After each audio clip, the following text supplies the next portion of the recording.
Hello, everybody, and welcome to the Creative Business Design Lab. I'm Jessica Abel, and today we're going to be talking about building a business that's worthy of your amazing work. I want you to get your questions ready. My guest today is Rauni Higson, and Rauni is one of Britain's leading silversmiths.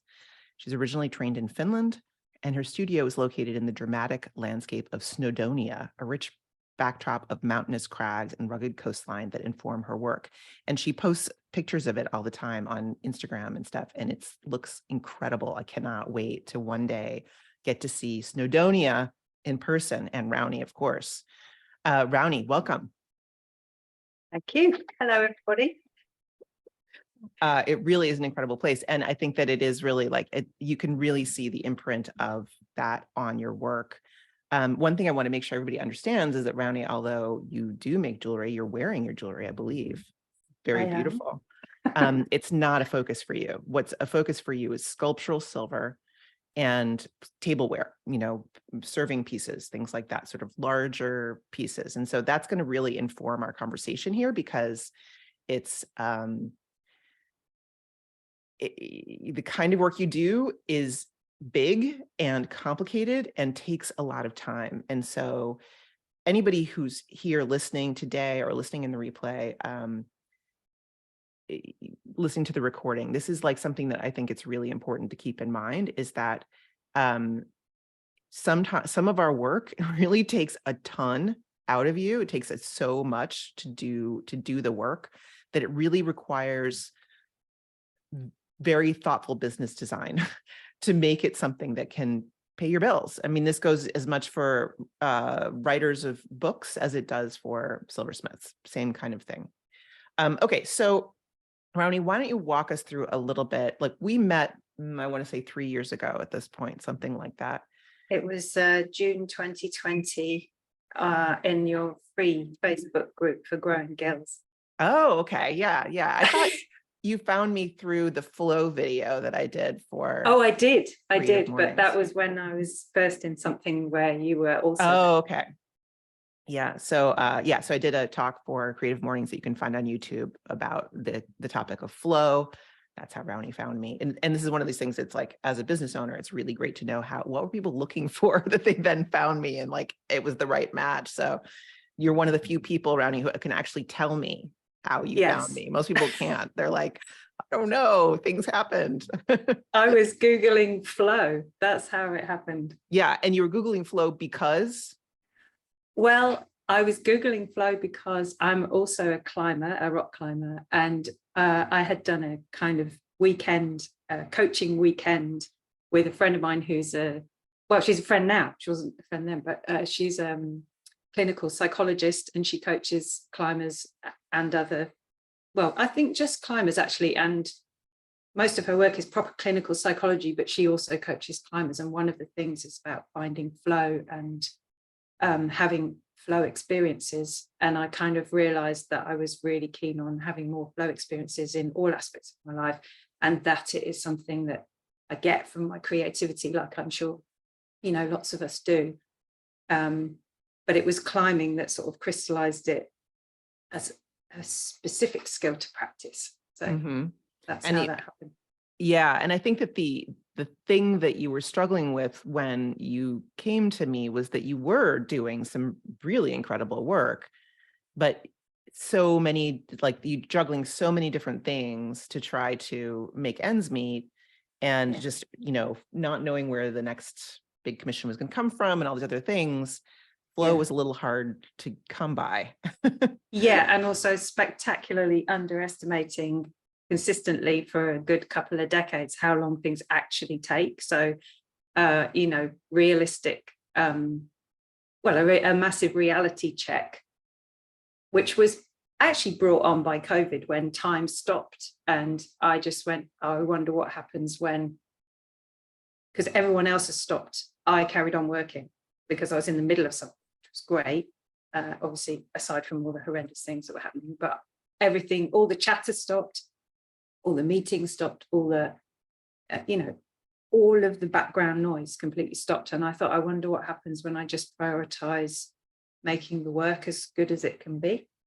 And yeah, guess what? It takes ages. I mean, I knew that already, but but when nothing else was happening, it was just so clear, you know. Yeah, yeah, exactly. So tell us a little bit about where you were at in your career a few years ago. What was happening? What were you working on? And like, what were the big blocks that you had? Okay, so juggling too many things would be that I was my sort of like main, what I would consider my kind of most important work is, or was, you know, still is, but was at that point, doing commissions. So a lot of them are quite large scale. A lot of them are for institutions or companies, or some of them are for private individuals as well. But because they're kind of generally big things, a lot of it was things to do with celebration and commemoration. And some of these jobs would take me, you know, months and months, even years. And cash flow was I'm going to say it was a challenge, but, you know, something that I found it very difficult to pay attention to and still keep on doing what I needed to do. So there's commissions. There's also making speculative art pieces, which is, you know, something that's also really important to me. I like to make interesting work, like I'm sure we all do. Also making jewelry with help. So sort of like small scale, kind of accessible things that people could buy online or in galleries and shops, mostly sort of independent shops and galleries. And also working on a skills training program. So I was also doing, some of it was kind of not administration side, but sort of directing side of it. So there was lots of meetings, there was lots of thinking and strategizing and stuff, and also being at the coalface and delivering training. I mean, that's too many things. Yeah. Which I knew, and I was trying to simplify things, but I was failing to simplify. Right, right. And our first step working together was you joined Authentic Visibility, which is my course about marketing, and you worked on how to talk about your work, just how to express what's awesome about it. What was that like for you? Therapy is the honest answer. Painful, helpful. It was, you know, I mean, I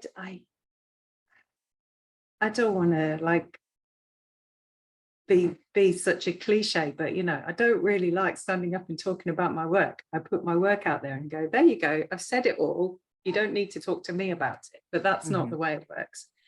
So, and even just figuring out how to talk about the work, actually, I found it also makes the work better just because of the clarity about what I actually think and feel about my work. So yeah, it was a kind of deep dive, and it was, you know, understanding, you know, my values and what's important to me, and you know, maybe some of the reasons why I don't like standing up and going, hey, everybody, look at me, and all of that. But gaining the language and the kind of, or figuring out the language, I suppose, and also understanding the importance of being able to make connection with people. And the biggest thing was understanding it's not about me, it's about the person who I am trying to communicate with. And that was just like, oh, right, okay, liberating.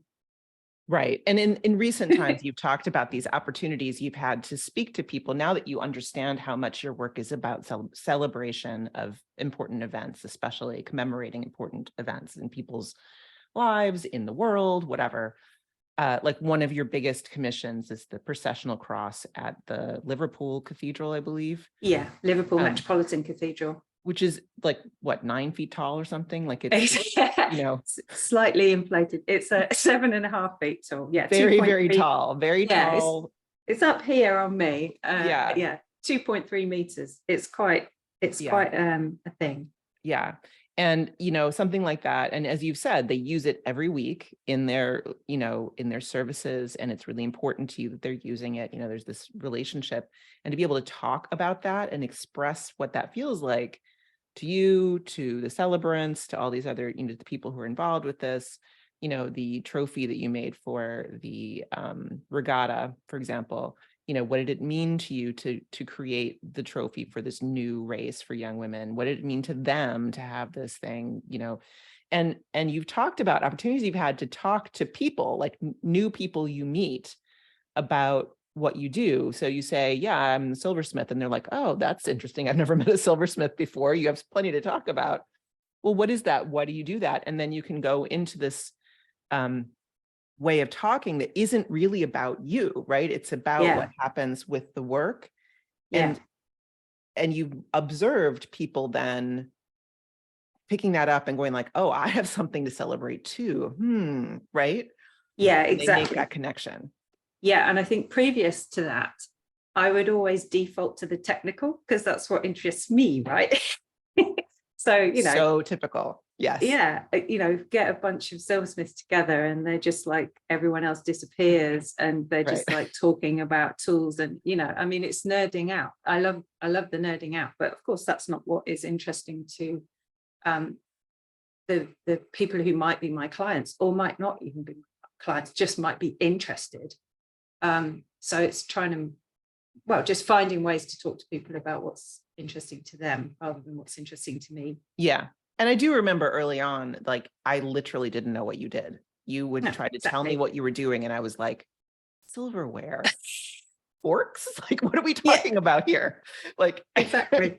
I just couldn't picture it at all, Yeah. And the danger of that is that someone asks a question, like, for example, forks. And I go, well, actually, I did make some cutlery once. So blah, blah, blah. Oh, right. Exactly. You go down a rabbit hole so fast. Yeah. Yeah. Or people say, oh, like, have you ever made a crown? And I'm like, well, actually, I did some design, blah, blah, blah. That's not the point. So finding a way to be able to speak about it in a way that is even vaguely relatable, that was key. Yes. Yeah, exactly. But so then we had other problems to solve. You joined the incubator, and the thing that we were really looking at there initially was you had, and you'd expressed this for a long time, that you had been chronically undercharging for your work, which is related to being able to talk about it, right? Because when you're not able to express what you do in a way that's like other people's eyes light up, they get it, it's really hard for you to feel like you can charge what it is worth. And I mean worth on like, not in the charge what you're worth way of like, aspirationally pricing, but like literally, where this object can fit in sort of the pantheon of silver, where it can be in the person's life and the value it will have to them. And not to mention the endless hours you spend on it, your 25 years of experience, all of the things that go into it, right? Yeah. All of those things are things that, fit into the pricing of your work. But you were just saying like, well, this is the cost of materials essentially, and this is what I think I can get. That's pretty much where you were at, I think. Yeah, I've done an awful lot of plucking a number out of the air because I didn't think that if I ever really properly worked it out, I was sort of a bit freaked out by that. And part of that, to be honest, was to be thinking about my world instead of the world of my clients. Mm-hmm. But another part of it was, I'm hopeless at actually figuring out what's gone into something and doing the spreadsheets and measuring my time, because, I'm seeking flow state, right? It doesn't really work if you start watching the clock. Yeah. The whole point is you forget about the clock. So, there was lots and lots of reasons why I was massively avoidant of crunching the actual numbers and coming up with actual prices that were related to reality. Mm-hmm. But a lot of them were to do with emotional responses rather than looking at the facts. Yeah, I mean, I think this is super common among, all creative people. Like our work has been undervalued by other people. We're told that we should do it for the love of it. There are all kinds of toxic myths that feed into our inability to price appropriately. I'm still training all of that. Right. Like I know next how time. good I need to be good enough for me, and I'm not there yet. And therefore I'm going to give you a discount because of the, training wheels or something, which, I mean, come on. But, but it's totally understandable, right? It's totally understandable because that's part of the, what's the conversation we're having with ourselves, with our peers. And again, doesn't have to do with what's going on, and the value that you bring to somebody else's life. And I think this other thing you just mentioned, which I had forgotten about, but it was very much a vivid conversation earlier on, which is you were thinking about pricing for your peers, your friends, not for your clients, the people who actually commission large pieces of silver. Those are not the people you have at dinner parties, generally speaking. Like those are not the people you go camping with. Nope. But they're nice people. They're people who, they have their own issues and problems, and your pieces solve specific problems for them, and we've talked about this idea that, like, for example, commissioning a commemorative piece in silver for like, I think one person you were talking to, I don't know if this ever actually happened, but you were talking to somebody who had like 100-year family tradition of a sports event or like a, something, but it was like the 100th year. And you met this person by chance and they're like, oh, I should do that. It's like, how do you do something that's worthy of 100 years of your family tradition? Like, that's a real problem to solve. And to be able to solve that is a very high level skill. Yeah. I remember the advice that you gave me about staying out of people's wallets, which I remind myself of often.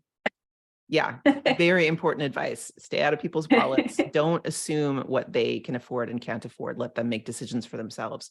I think in the sales process, leaning on consent is really important, so that you're not trying to like be pushy or tell people they can afford things they can't afford or any of those kinds of things that feels really awful and are really awful.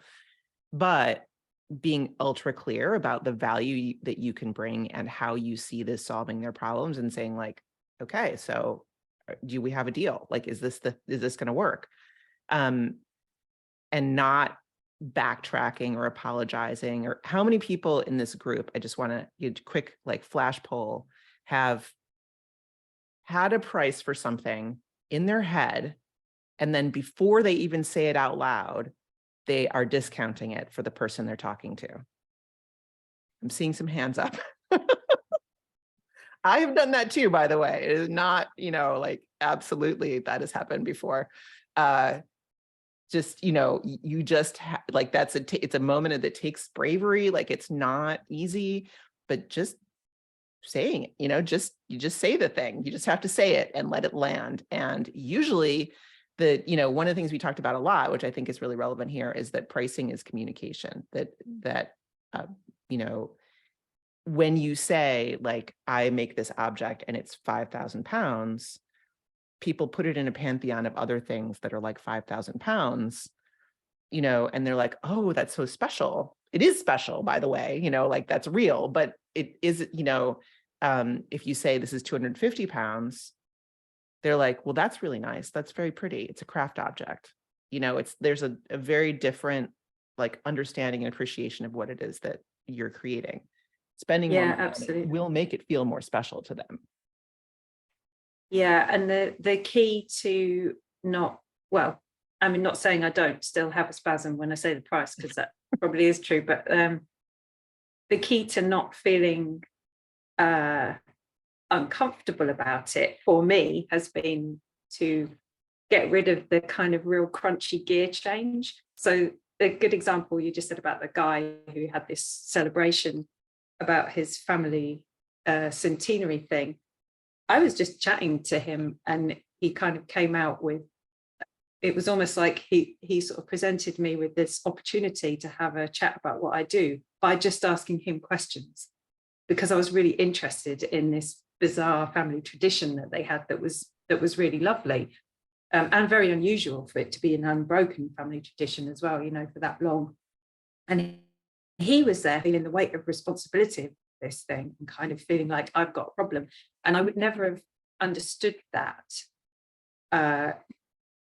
before if I hadn't, if we hadn't talked so much about what people's actual problems are. They're not the same as my problems, for starters, but also the conversation was flowing because I had the language to talk about it. And then it's not like, I'm not saying I gave him a price, I didn't, but we were talking about him potentially commissioning something.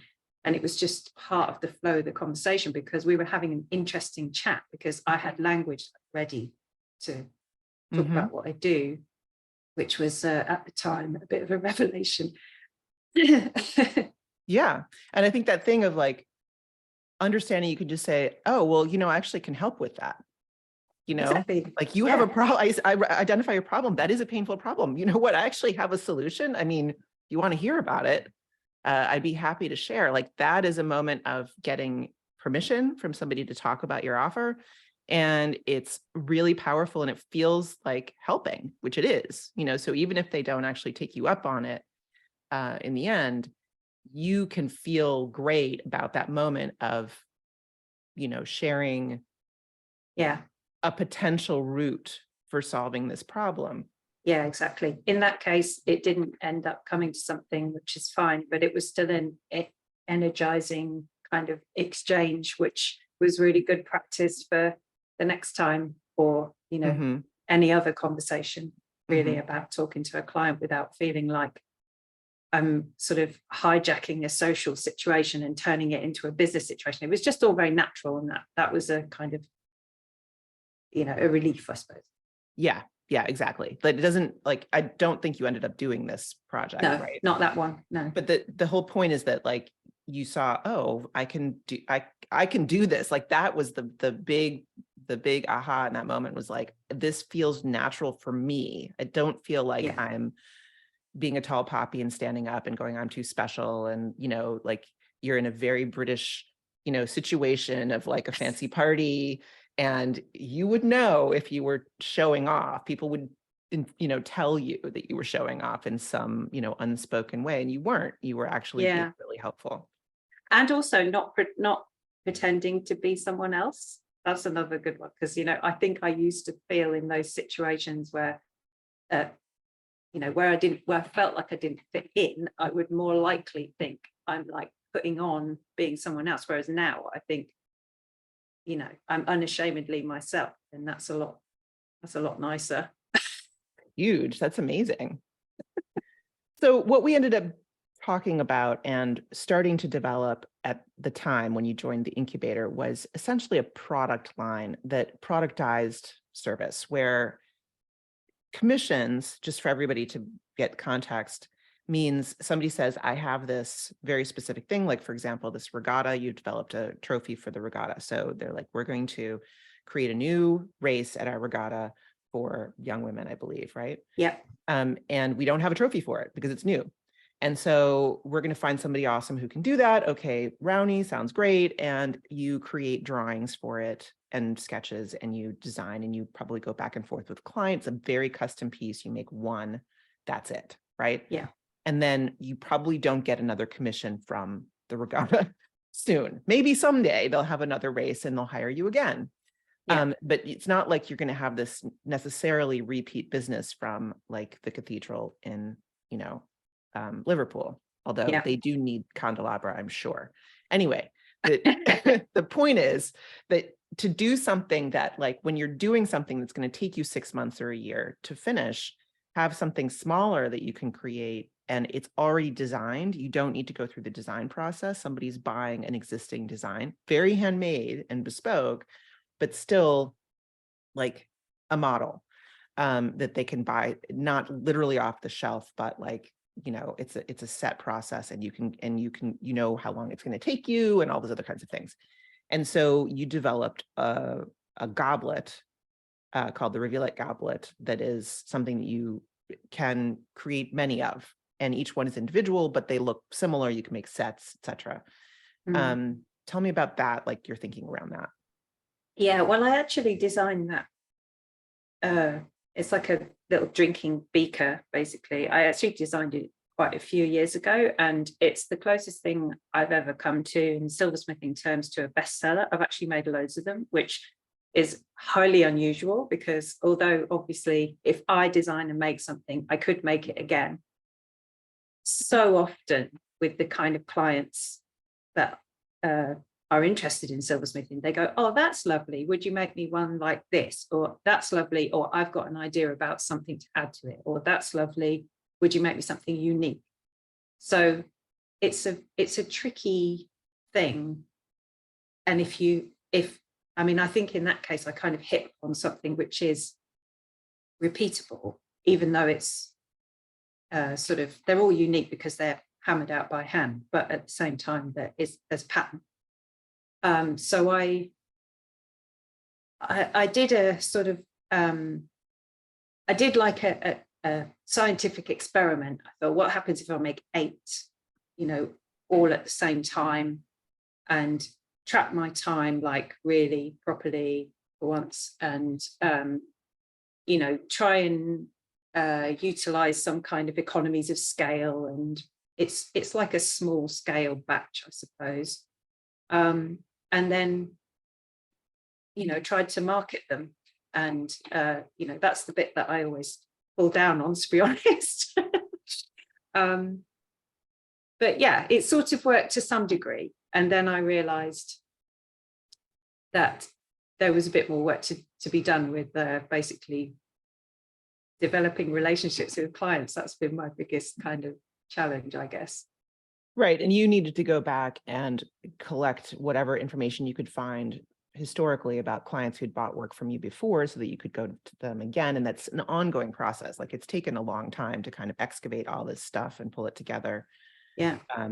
But I think that like getting in touch with these clients again has been fairly productive for you, right? Like you've absolutely, yeah. So, in classic style, it wasn't necessarily, so in the act of getting in touch with people, and I made these boxes as well. I did it with that as well. In the act of getting in touch with people and remaking contact with people, I had previously had some kind of narrative in my head that they don't want to be bothered by me.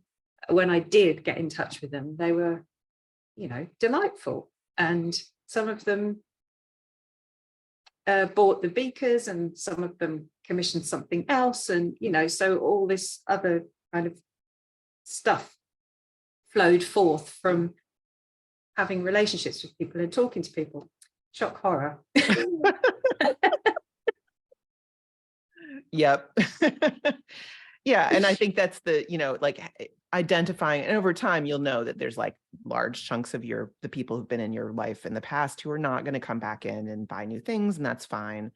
But everybody's excited to hear from you again. Like here you are, this, really awesome artist and artisan who's like interested in you, and interested in the fact that you have something of theirs. That's like it's kind of a great moment. I could imagine getting a card or a letter from an artist that I bought from, ages ago, and be like, oh, wow, cool. Yeah. I mean, it's stupid because I love that, of course, if it happens to me. I just, I remember Sarah Marie Lacey talking about this, like she discovered that she was automatically the most interesting person in the room and surrounded by, no offense, but a lot of people who are working in fairly boring jobs. When they meet a top level portrait painter, they go, oh my God, that's interesting. And of course they do, I mean, I would too, and we all do, don't we? So it's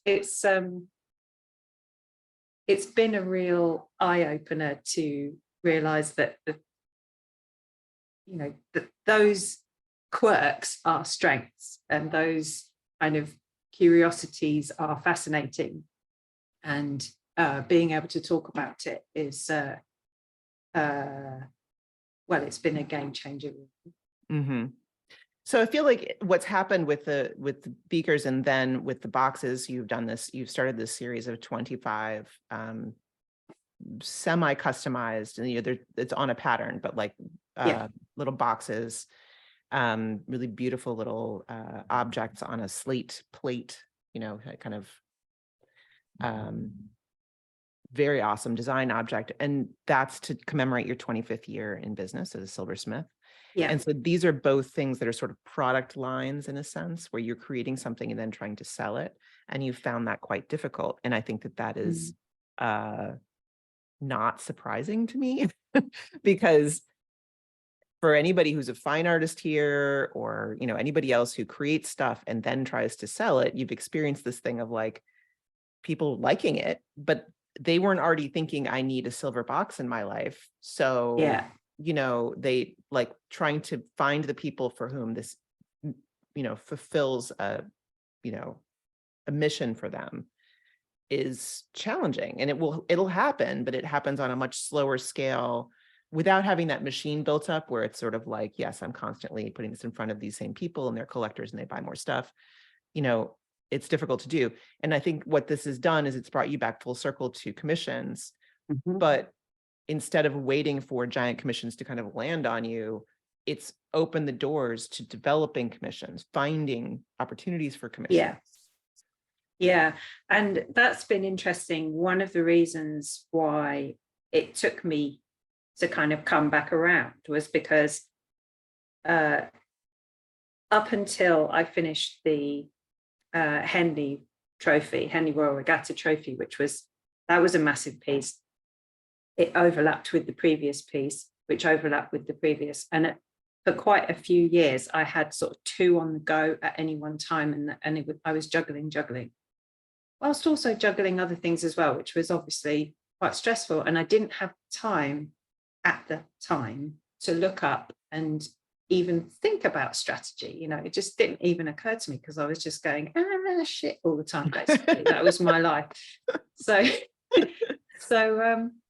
the fact that it stopped for a moment and I went, oh, great, I really needed a break. I'm going to try this and try that. And it was great to do. And I learned a lot by doing it. But one of the things I really understood was that I actually love when somebody comes to me and says, I need this thing.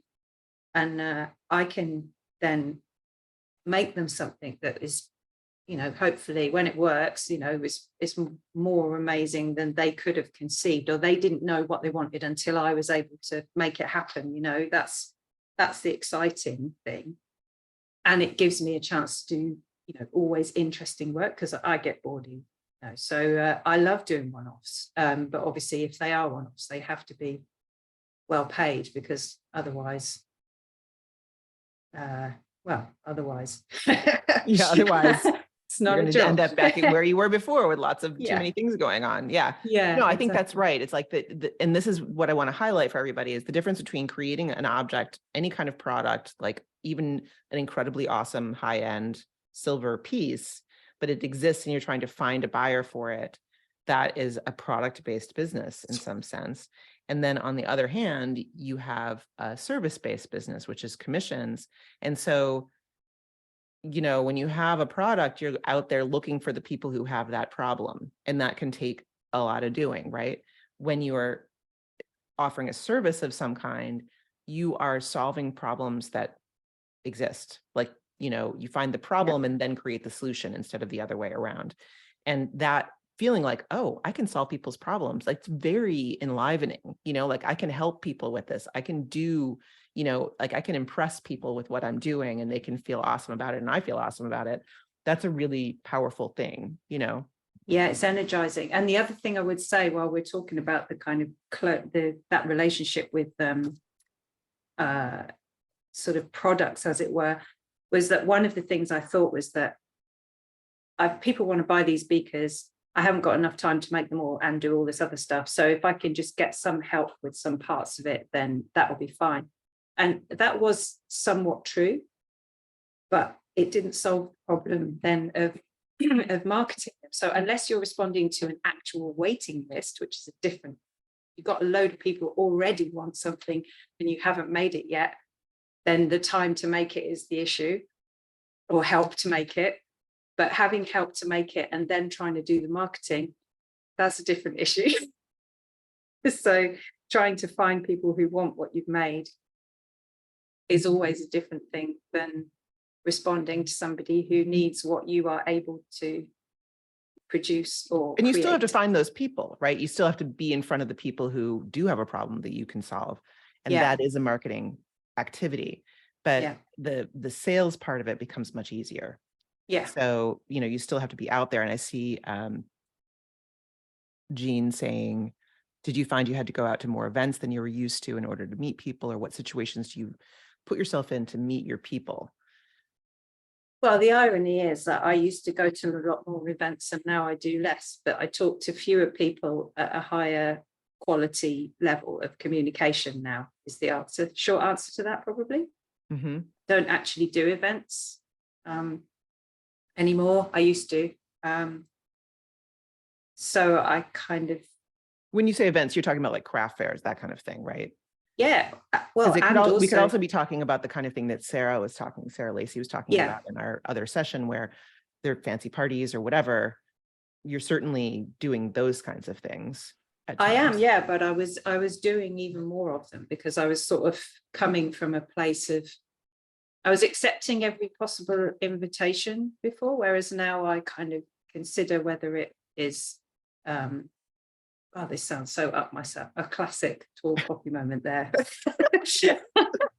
But, is it, am I going out of obligation? Am I going out of fear of missing out? All of those kind of questions. Is Or this likely to lead to future business? is it a quality connection that I want to maintain in my life? Or am I just doing this because I think that's what a silversmith should do? So again, it just comes down to creating a business that you design around who you are and what you're like. I mean, I'm not like, it's not my happy place going to, network amongst potential clients, but sometimes it's fun if you're doing it right. You know what I mean? It's like, you've got to Can think be. about why you're doing it and how you're doing it. Yeah. Yeah. Having the words makes it so much more fun. Absolutely. Yeah. So last thing I want to get into with you here is that now you're preparing for a giant retrospective show, which sounds incredible when we last talked about it. I don't know where you're at with it now, but it's a high pressure situation, obviously.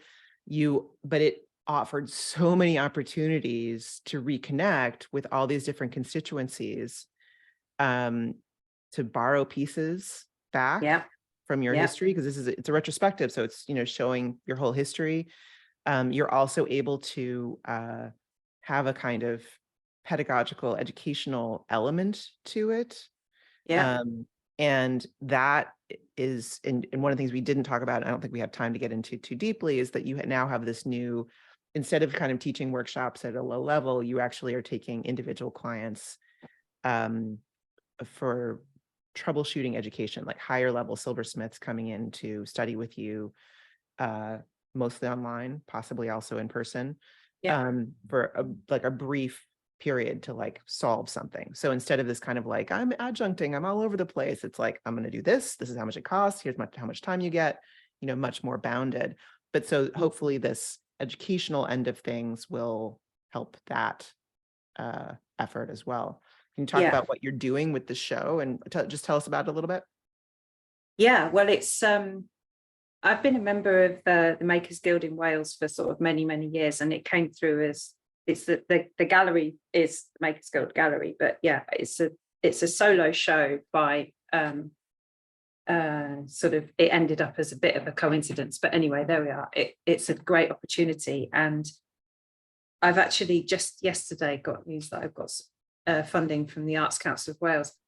God bless the bless the Arts Council of Wales, because they have an amazing, if anyone's interested in arts funding, they have a terrific policy and model of funding, which is about really investing in the arts.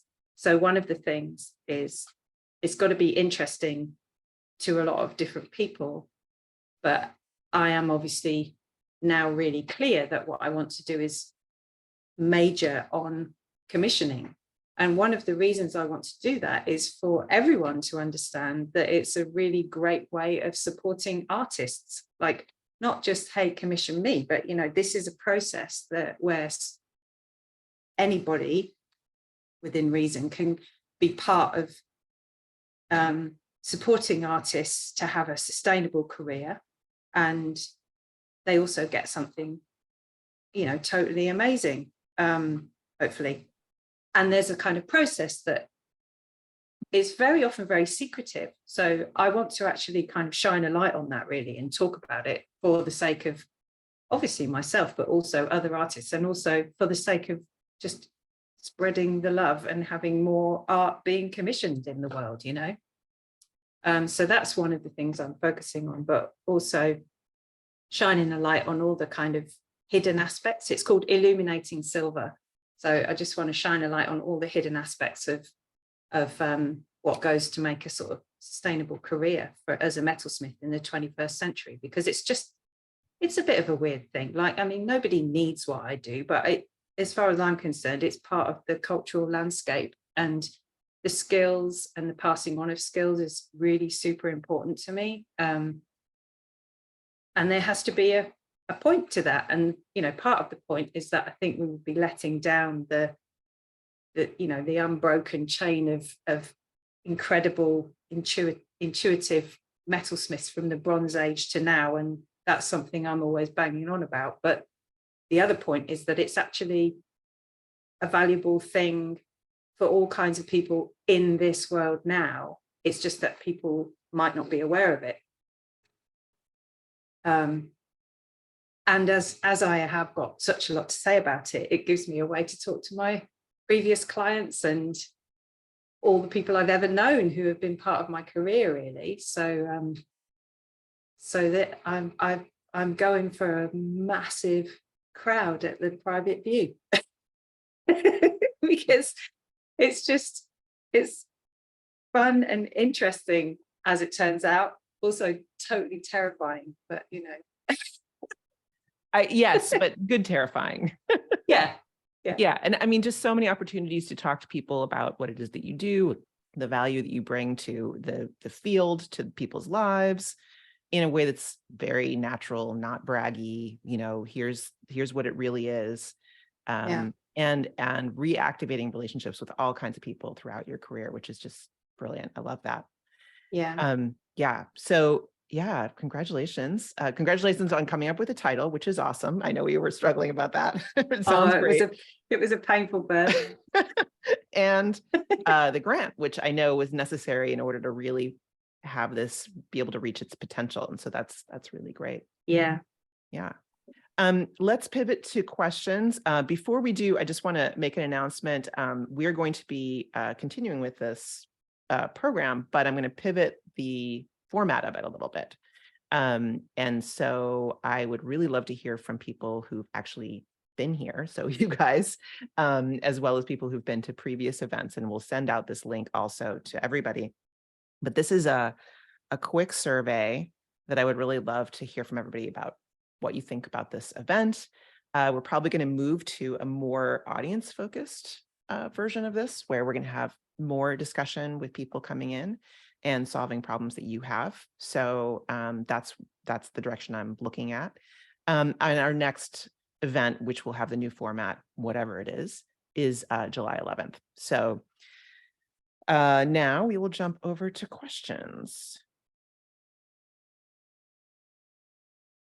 All right, so we don't have a ton of questions in here. I know there's some questions that popped up in the chat. If anybody wants to highlight their questions, just copy paste it again into the chat, use a Q so I can identify it.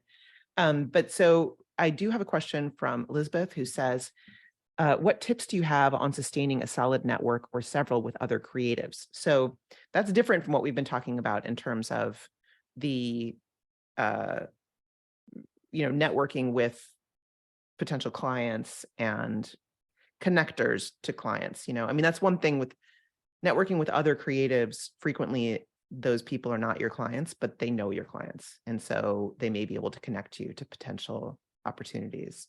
What's your thought about that, Rauni? Well, that's a good one. I think mm, my my thing is being really straight with people. I think it attracts other people who are going to be straight with you, and those are, in my case, those are the people I want to connect with. So they're other creatives. I mean, first of all, I would say be part of the Autonomous Creative Collective, because there's a whole load of creatives there who are very these are enriching relationships. But for me, if the connection is going to be enriching, it's going to be based on being real. And I think there's an awful lot of kind of bravado and sort of fear-based communication between creatives who don't want to be seen to be not getting it right or something. And my tip would be talk to the other people who seem to be coming from a place of what makes sense to you, and then just talk to them, connect with them, maybe find a safe space to do it, because the whole thing about being real can be a bit tricky doing that and feeling like you're overexposing your vulnerability maybe. But my biggest thing was during, again, it was COVID, but actually no, going back a long way, because I've always been in the middle of nowhere. I'm in rural North Wales. Like, this is not the hub of anything. People thought that I was completely off my head starting the kind of business I've got here, because it's never going to work unless you're in London or whatever. And the tip for me, the thing that was really crucial for me, was to be part of a community of other silversmiths, and have friends who are creatives, and just be very share troubles and also wins. Like, don't just share the troubles, celebrate the wins. And that just changed everything for me, really. So I ended up getting heavily sucked into a community, an association called Contemporary British Silversmiths. And the more I got into it, the more I realized that the talking to other people was so crucial, that I ended up being chair of it. But anyway, that was another thing I was doing that I didn't have time for, but not doing that anymore. But the community is crucial, and that's going to be one of the things I'll talk about in the exhibition. But I would totally start with the ACC, because it's behind a screen, so you can be a bit more vulnerable there without it feeling dangerous, I would say. Right. Meaning you join. So the Autonomous Creative Collective is our, for those of you who are not aware, is our community of current students and alumni of our programs. So the Creative Focus Workshop, Authentic Visibility, and the Incubator, as well as coaching clients, all gather in the ACC. So it's kind of a vetted community. People who all have skin in the game, and they're all interested. And I love what you said about finding people in your field, so important, and finding people who are not in your field to sort of bounce off of and get some perspective, because, if you're only within the bubble of your field, like, you end up doing shop talk all the time and not understanding how to talk about your work to other people and the value of your work to other people. If you're trying to build a business, finding people who are trying to build a business and not just, messing around, and finding those people via communities is the way to go, and coming to, either virtual or in-person events. So yeah, if anybody is here who is not a member of the ACC, I encourage you to get in there via joining the Creative Focus Workshop or Authentic Visibility or whatever, something. That's interesting what you just said about building a business as well, because that just reminds me of the other thing that has been a real game changer for me. Is I got involved in a community called the Design Trust, which is London based, but online. And it's about building creative business, but it's got a very different focus to the ACC. And it's been a game changer having kind of business buddies who are in different fields. And it's very handy to be reminded by people who you respect that what you do is awesome, you know, rather than just talk to other Yes. silversmiths who go, oh my God, no one ever pays us properly for anything. Yes, for sure. Jeannie, I was just going to call on you and see if you wanted to ask questions about commission, since you were asking a bunch of different things. Oh yeah, I have another meeting in 7 minutes. So I was going to cut out, but I was wondering how you say no to people when you don't want to take the commission. It's really hard. I think depends on the reason why you're saying no. If the reason why you're saying no is because you haven't got time, then you have to have prepared some way of talking about your waiting list or whatever reason is related to time. If the reason why you're saying no is because they're asking you to make something that they clearly don't have the budget for, then it's really useful to have a way of being ready to talk about how a commission works, and kind of have some parameters ready, whether that's about timing or the time it takes or the range of cost. I think potentially you can say something like, if somebody has a budget and what they want doesn't fit in that budget, you can say, well, we could do it this way. There can be some, if you like the idea of working with them, but you can't do what they want for that amount of money, you say like, well, that's impossible. It's impossible for me to do that, what you want for that budget, but I would love to do something with you. And it could look like this. And you maybe have some different options of things that they could do. Yeah. And what if you just don't like them? What do you do? Or you don't like their project? You're just like, I don't want to. Well, you have to have a prepared reason why you can't do it, because your schedule is full or something like that. I mean, in a way, if you don't like them, it's probably easier, unless you're desperate, obviously. Right, which is really hard. Yeah, that's really hard. So in which case, I actually do what you just said, Jessica, and I get onto the budget question quite early, because I find it easier to filter my responses rather than for me to start talking about all the things I could do, because anything's possible, right? So if somebody says to me, is it possible to do this? I'm always going to say, well, yes, but. So I get onto the budget question pretty soon. And I say, well, I can design according to your budget, or I can give you a design and tell you what the cost is, but it helps no end to further this conversation if we get to talking about budget earlier rather than later. And then it's exactly as you said, Jessica, that if what they want is the world and they've got the budget for something very basic, then it's a suggestion of what else I could do for them that is more suitable, or I know someone else who can help you, and I pass them on. Yeah, I mean, if you can hand it to somebody else and that actually would be a good match, that is an ideal solution, because you're helping two people at the same time, and the person who you're giving the work to will be grateful for it, and that's awesome.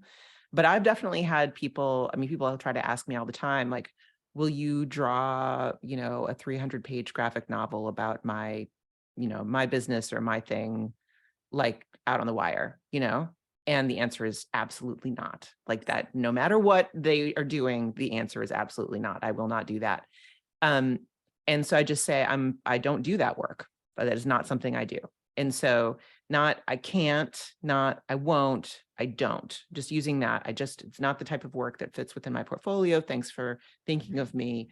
And then you move on. So, I talk a lot about the yes, no, yes sandwich, and like really clear no's, clear, fast no's. Saying no is a great kindness. Saying maybe is torture.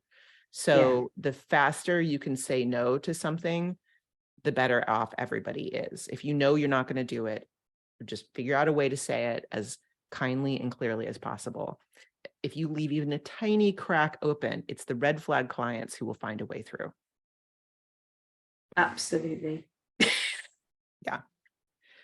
Thanks for asking that question. That's really, really helpful. I've got another one in the queue here. My last question for today, from Ches, who says, "What can creatives do when they feel stuck because their physical and financial situation means they cannot create or cannot create as much as they would like to? Are there ways to get unstuck in both mindset and practical ways that can open up possibilities that weren't known or didn't look feasible before?" And I guess I'm not sure this is really a question for you, Rauni, so much as it is I don't think me, so. maybe. Yeah. I mean, it's a little, I don't think Ches is here today live, but I don't necessarily think that I have enough information to answer that question fully.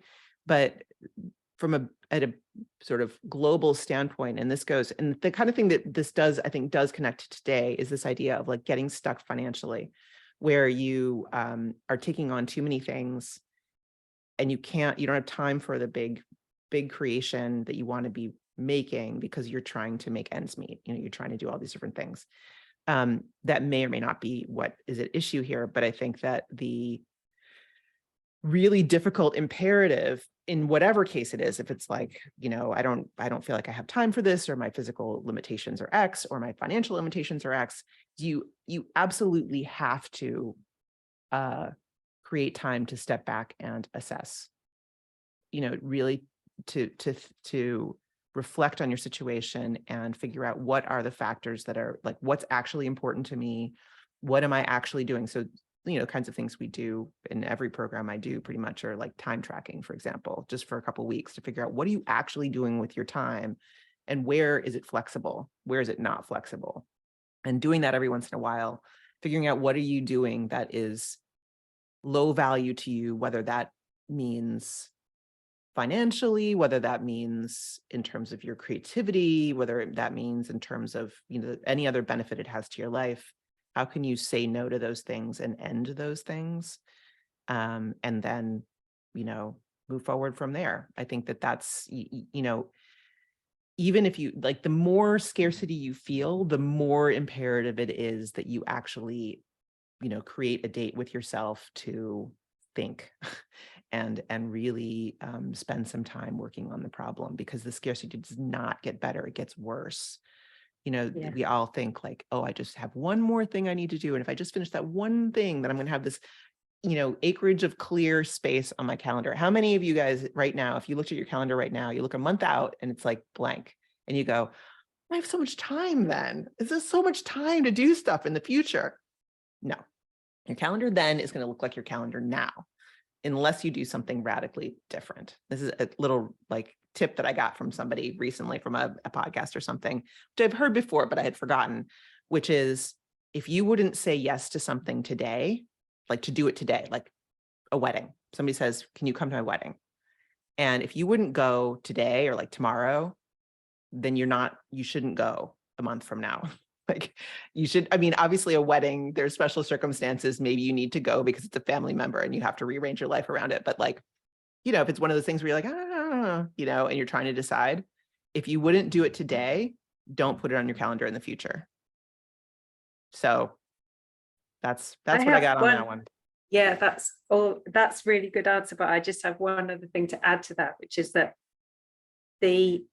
what has been a game changer for me about understanding that I could design my business around what I actually need, which is something that came from you, Jessica, is flexibility, because I've always been self-employed because I love flexibility. But if you are responding to things that you don't feel like you can actually say no to, then there isn't flexibility. And what I've done now is design sort of big projects and buckets, the commissions and the one-to-one teaching and everything. It can all be turned off, so I can take a break for it and do something else properly, fully, wholeheartedly, rather than always feeling like there's not enough time. And time scarcity, money scarcity, it's the same stuff. Mm-hmm. Yeah, it is. And I think that, thank you for highlighting that thing of, just it was implied in what I was saying, but I didn't say it, which is that everything we do, the more I do stuff with clients, the more I realize this principle of starting with your constraints, your strengths, your desires for your future, your family situation, your financial situation. You start with all of the realities of your life. That is the framework in which you build your life. And it's also the framework in which you can decide about what you want to be doing with your time. And I just did a workshop yesterday with Gabriela Pereira of DIY MFA. And we were talking about this idea, and she had this great metaphor, which I'm now going to use forever, which is the stuff that you're trying to do. That's like, we usually start there. We start at the stuff level, and we're like, how can I manage this and do that and fit this and do those things and whatever. That's the contents, of your life. If you start with the contents, it will overspill the container. The container is you. You are the container. And so if you start with the container and how large is the container and what type of container is it, and then you can put things into the container that make sense, that is like so much more powerful. That's how you end up with a life that has flexibility instead of the inverse, which is what you had before. Like you were locked into so many things, even though you worked for yourself. Yeah. Well, that was awesome. Thank you so much, Rauni.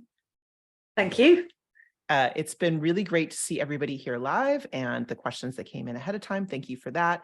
Again, I would like to encourage everyone to answer my little survey, please. Also, just want to let everybody know that I have started doing one-to-one coaching. I have my doors open for that. I'm putting the link in the chat here if anybody wants to check that out. And in that context, I will be doing support for creating a business, creating a giant project, whatever it is, project-based coaching. So all the things we talked about here today will count for that. Yeah, thanks everybody. I hope to see you next month on July 11th with our new format, and have a great week. Bye-bye. Thanks, everybody.